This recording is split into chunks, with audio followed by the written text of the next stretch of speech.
শুভেন্দুবাবু কথার একটা লাগাম দিন। আপনি হুমায়ুন কবিরকে যেভাবে কথা বলছেন সেটা একদমই ঠিক নয়। আপনি বলছেন হুমায়ুন কবির দিনের বেলায় এক দল করে, রাত্রিবেলায় আরেকটি দল করে।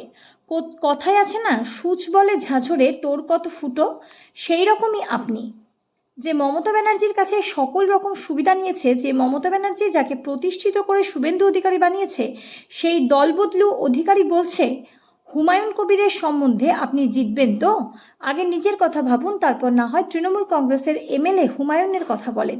আপনি লোডশেডিং এমএলএ, এটা বাংলা নয় গোটা ভারত জানে। তাই বলছি, কথা বলার আগে ভেবে চিনতে বলুন। আপনার মতন দলবদলু লোকের কাছ থেকে জ্ঞান নেবে না বাংলার মানুষ। 4 বছর ওদের সরকার ব্যবস্থা নিতে পারলো না কেন? আমার এত অভাব হয়নি। ও তো উপনির্বাচনে দাঁড়িয়েছিল, মন্ত্রী হয়ে হেরেছে। কার পয়সায় নির্বাচন করেছিল জিজ্ঞেস করবেন তো। ওর কথার উত্তর আমাকে দিতে হবে না, ওর কথার উত্তর আমাকে দিতে হবে। ও সকালবেলা একটা পার্টি করে, দুপুরবেলা আরেকটা পার্টি করে, সন্ধ্যাবেলা আরেকটা পার্টি করে। ও ভরতপুরে দাঁড়ালে ওকে টারজানরা হারাবে, আর ও যদি রেজিনগরে দাঁড়ায় রবি লোকে হারাবে।